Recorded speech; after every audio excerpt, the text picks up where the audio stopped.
नमस्कार दोस्तों, मैं B R. Chaudhary, assistant professor in history, government PG college Suratgarh.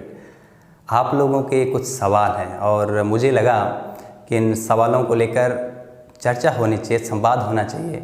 और क्योंकि अभी बहुत सी वैकेंसी निकली हुई है, लेकिन एग्ज़ाम डेट को लेकर अनिश्चितता की स्थिति बनी हुई है। जैसे आप रीट देख सकते हो, इसके अलावा एसआई के फॉर्म फिलअप हो गए और पटवारी के जो है डेट, उसको लेकर भी अनिश्चितता की स्थिति बनी हुई है।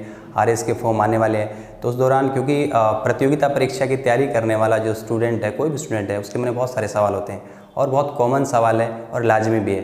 तो इसी कड़ी में बहुत सारे सवाल आए थे, तो कुछ कॉमन सवाल मैंने उठाए हैं जो बार बार स्टूडेंट पूछ रहे थे और उन्हीं पर हम एक एक करके चर्चा करेंगे। तो आइए देखते हैं कि वो कौन से सवाल थे। वो प्रत्येक स्टूडेंट के सवाल, आपके भी है। तो पहला सवाल कि सर रीट परीक्षा कब होगी? बड़ा सवाल है और बहुचर्चित भी है, इसको लास्ट में रखेंगे। तो पहला सवाल सबसे ज़्यादा बार ये पूछा गया कि सर रीट का एग्ज़ाम कब होगा, इस पर हम बात करने वाले हैं। दूसरा सवाल कि सर कितने घंटे पढ़ें और क्या पढ़ें कि हमारा सिलेक्शन हो जाए। कितने घंटे पढ़ें और क्या पढ़ें कि हमारा सिलेक्शन हो जाए। तो देखिए, पहली बात तो ये है कि सिलेक्शन के लिए घंटे मायने नहीं रखते। यदि आपको बढ़िया से अच्छे से तैयारी करनी है तो मेरा ये मानना ये है कि हालांकि इसको सीमा में बांध नहीं सकते, अलग अलग व्यक्ति की अलग अलग कैपेसिटी है और किसकी तैयारी कर रहे हो उस अकॉर्डिंग टाइम थोड़ा सा चेंज हो सकता है। लेकिन मुझे लगता है आप कितने बड़ी एग्ज़ाम की तैयारी कर रहे हो, पर डे 6-7 घंटे ईमानदारी से पढ़ते हो तो कोई भी एग्ज़ाम है और उसको आप पास कर सकते हो। 6 महीने का टाइम सफिशिएंट है, लेकिन रणनीति आपकी सटीक होनी चाहिए। अलग अलग व्यक्ति के लिए अलग अलग हो सकता है। मुझे ऐसा लगता है कि 6-7 घंटे यदि कोई व्यक्ति ईमानदारी से तैयारी कर रहा है, बढ़िया तरीके से तैयारी कर रहा है, कंसंट्रेट करके पढ़ रहा है, तो मुझे लगता है कोई भी एग्ज़ाम उसके लिए बड़ा नहीं है। 6 महीने का टाइम सफिशिएंट है। 6-7 घंटे से ज़्यादा कोई हम स्टडी करते भी है तो फिर धीरे धीरे जो है एक्यूरेसी घटने लगती है ना। और यदि बात करें हम लोग, जैसे देखने में आया कि स्टूडेंट पूरे दिन पढ़ते रहते हैं, रात को पढ़ते रहते हैं, लेट नाइट्स होते हैं, सुबह 4 बजे उठ जाते हैं और ऐसे ऐसे पढ़ते रहते हैं, है ना, चाय पीते रहते हैं, तो कोई मतलब नहीं है। मारवाड़ी में कहावत है, बेल ने मार गए खेती कदी कोनी में। तो कहने का मतलब है कि अपन 8 घंटा एकदम दबा के सोना है, 8 घंटा आराम से सोना है, उसके बाद 8 घंटे आप पढ़ लो, 8 घंटे और बचेगा, उसमें आप बाकी का काम कर लो। लेकिन जब 8 घंटे पढ़ रहे हो उस टाइम आपका फ़ोन बंद होना चाहिए, स्विच ऑफ होना चाहिए, है ना। तो मुझे लगता है कि ये सफिशिएंट है। नेक्स्ट सवाल है कि सर याद नहीं रहता, बहुत पढ़ते हैं, 10 घंटे 12 घंटे पढ़ते हैं, 15 घंटे पढ़ते हैं और बार बार पढ़ते हैं, पिछले 5 साल से तैयारी कर रहे हैं लेकिन याद नहीं रहता। ये सबसे बड़ा सवाल है, प्रत्येक स्टूडेंट का ये सवाल है।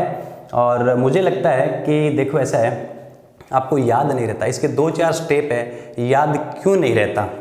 पहला स्टेप तो ये है, देखिए मुझे ऐसा लगता है कि जिस स्टूडेंट के माइंड में ये बात चल रही है कि मुझे याद नहीं रहता, पहले तो उसको ये क्लियर करना है। मान लो वो सिंधु घाटी सभ्यता, कोई भी टॉपिक पढ़ रहा हो, सिंधु घाटी सभ्यता पढ़ रहा हो, चाहे हिंदी में वो संधि पढ़ रहा हो, तो सबसे पहला मुझे ऐसा लगता है कि उस स्टूडेंट के जो स्टडी के अंदर बिखराव है, बिखराव समझ रहे हो, एक टॉपिक को आप समेट नहीं पाते हैं। याद किसी भी चीज़ को कंठस्थ करना है तो मैं आपको बता देता हूँ, उसके लिए एक कॉमन सी बात है ना। एक तो आपके स्टडी में बिखराव नहीं होना चाहिए। बिखराव का मतलब ये हो गया कि आप सिंधु घाटी सभ्यता इस बुक में पढ़ रहे हो, उस बुक में पढ़ रहे हो, 3-4 जगह पढ़ लिया, अब आपको याद है ही नहीं, क्योंकि आपका टाइम तो 10 घंटे 12 घंटा हो गया है, लेकिन क्लियर कुछ है ही नहीं। आपको पूछ ले कि सिंधु घाटी समय का जो टाइम था वो क्या है, तो फिर आप कन्फ्यूजन की स्थिति में चले जाओगे। मुझे लगता है कि याद करने के लिए 2-3 चीज़ें ज़रूरी है। जो पहली चीज़ है कि आपकी स्टडी में बिखराव नहीं होना चाहिए। दूसरी चीज़ ये, कोई भी टॉपिक है, उस टॉपिक को आप पढ़ने के बाद आप खुद के शॉर्ट नोट्स बनाइए और उस नोट्स को 2-3-4-5 बार आप रिवीजन करो, क्योंकि उस पूरी बुक को आप रिवीजन नहीं कर पाओगे। आपने एक बार पढ़ा, उसके स्टैंडर्ड, पहली बात स्टैंडर्ड बुक पढ़ी, उसके आपने शॉर्ट नोट्स बना लिए, उसके बाद जब कभी पढ़ो केवल नोट्स ही पढ़ो, क्योंकि चीज़ें आपने सारी समझ ली 2-4-5 बार, क्योंकि जितना बार रिवीजन करोगे आपके वो परमानेंट मेमोरी में चली जाएगी। और सिलेक्शन के लिए ज़रूरी है, क्योंकि 99% लोगों की यही दिक्कत है। वो कहते हैं इस बीमारी से पीड़ित है, सर याद नहीं रहता। और याद क्यों नहीं रहता, उसके पीछे कारण है कि उनकी स्टडी में बिखराव है। पहली बात, स्टडी में बिखराव नहीं होना चाहिए। स्टैंडर्ड की बुक पढ़िए, शॉर्ट नोट्स बनाइए, नोट्स बनाने के बाद उसी को आप बार बार रिवीजन कीजिए। जैसे मैं आपको बताऊं, राजस्थान हिस्ट्री जैसे पढ़ते हैं तो मैंने राजस्थान की हिस्ट्री पूरी पढ़ी, उसके बाद राजस्थान पूरी हिस्ट्री के 4.5 पेज में पूरी राजस्थान हिस्ट्री के नोट्स है। आपको आश्चर्य होगा कि सर 4.5 पेज में कैसे, लेकिन है ऐसा। तो मेरा मानना ये है कि आप ऐसा करोगे तो आपको याद रहेगा, एक संतुष्टि मिलेगी, रिजल्ट मिलेंगे। दूसरा, सर सिलेक्शन के लिए कौन सी बुक पढ़ें, ठीक है। तो देखो आप किस एग्ज़ाम की तैयारी कर रहे हो उसके लिए अलग अलग बुक है। मैं फ़िलहाल केवल रीट की बात करूँगा क्योंकि वीडियो थोड़ा लंबा हो जाएगा। यदि आप रीट की तैयारी कर रहे हो तो रीट के लिए आप लोगों को एक आधी जो गाइड आप पढ़ ही रहे हो, इसके अलावा जो ज़रूरी बात है उस पर हम चर्चा करेंगे। जैसे मान लो आप 6ठी से लेकर 10th की जो राजस्थान माध्यमिक शिक्षा बोर्ड की जो बुक है उनको पढ़िए, उनके शॉर्ट नोट बना सकते हो। और ख़ास बात उसके लास्ट में जो ऑब्जेक्टिव सवाल हैं आपके अक्सर से वैसे ही आएंगे, मान के चलिए पिछली बार भी आए थे, इस बार भी आएंगे, अक्सर से आएंगे, उनको एक बार थोड़ा सा देख लेना। इसके अलावा यदि हम बात करें, हाँ एक सवाल और है कि सर लोगों को देखते हैं कि वो 10 घंटा पढ़ता है, 12 घंटा पढ़ता है, पिछले 5 साल से तैयारी कर रहा है, उसका भी नहीं हुआ तो हमारा होगा कि नहीं होगा, हम डिमोरलाइज हो जाते हैं। ये जाहिर सी बात है, जब तक सिलेक्शन नहीं हो जाता, भले ही वो बाद में टॉपर भी बने, लेकिन तैयारी के दौरान कई बार ऐसी सिचुएशन सबके साथ होती है। तो मैं आपको बता देता हूँ कि घबराने की कोई आवश्यकता नहीं है, क्योंकि किसी की क्षमता है 10 घंटे पढ़ना, है ना, और किसी की क्षमता है 5 घंटे पढ़ना। आप अपनी क्षमता के अकॉर्डिंग पढ़िए, आप खुद से तुलना कीजिए, न कि औरों से। एक बहुचर्चित कहानी सुनी होगी आपने, भगवान राम जब लंका पर हमला करने के लिए जा रहे थे तो वो पुल बनाने के लिए सब लोग लगे हुए थे, है ना, बंदर, भालू, सब इंसान वगैरह सब लगे हुए थे, है ना, क्योंकि राम जी की सेना में तो बंदर ही बंदर थे, तो सब लोग लगे हुए थे, है ना। तो कोई पत्थर ला रहा था, कोई कुछ ला रहा था, कोई कुछ ला रहा था।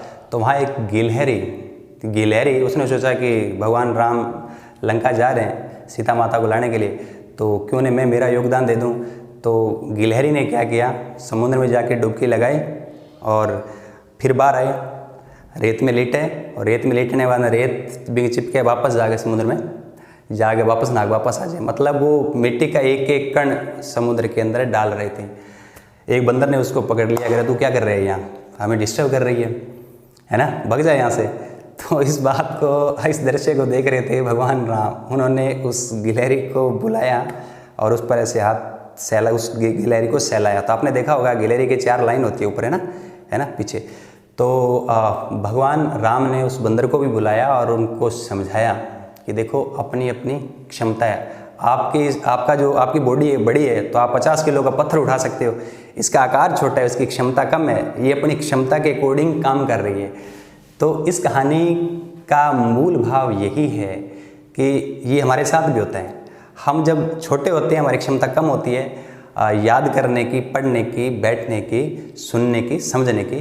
तो आप अपनी क्षमता के अकॉर्डिंग काम करिए, धीरे धीरे आपकी क्षमता बढ़ती जाएगी और आपका सिलेक्शन हो जाएगा। सिलेक्शन बहुत बड़ी चीज़ नहीं है, बहुत छोटी चीज़ है ना। थोड़ा सा आपको मेंटेन रखना है, मेंटलिटी को डिस्टर्ब नहीं होना है और डिमोरलाइज नहीं होना है, लोगों से तुलना नहीं करनी है, खुद से तुलना करना है, खुद में इम्प्रूवमेंट लाना है कि कल मैं 5 घंटे पढ़ा, आज 6 घंटे पढ़ूंगा, कल मैंने 4 चैप्टर याद किए, आज उन 4 चैप्टर का रिवीजन करेंगे, नेक्स्ट पढ़ेंगे। तो कुल मिला के मूल भाव यही है कि आप खुद से तुलना करो, खुद का पर डे इम्प्रूवमेंट करो।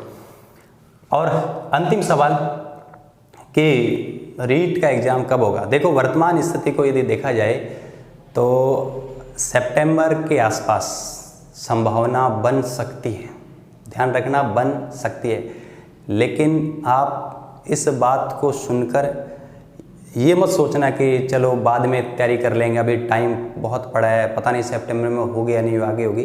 तो सितंबर में आपकी संभावना बन रही है, आप सितंबर मानकर आप अपनी तैयारी को मेंटेन रखो और एग्ज़ाम तक आप लगे रहो, क्योंकि यदि बीच में आपने तैयारी डिस्टर्ब कर दिया तो मामला गड़बड़ हो जाएगा।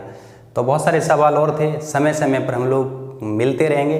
प्रत्येक जो भर्ती परीक्षा के लिए अपने अलग से रणनीति की हम उस पर भी चर्चा करेंगे। कुछ कॉमन सवाल थे तो मैंने एक संक्षिप्त संवाद के माध्यम से प्रयास किया है, तो आप एंजॉय करते रहिए, पढ़ते रहिए। मिलते हैं बहुत जल्द नेक्स्ट वीडियो में। Thank you.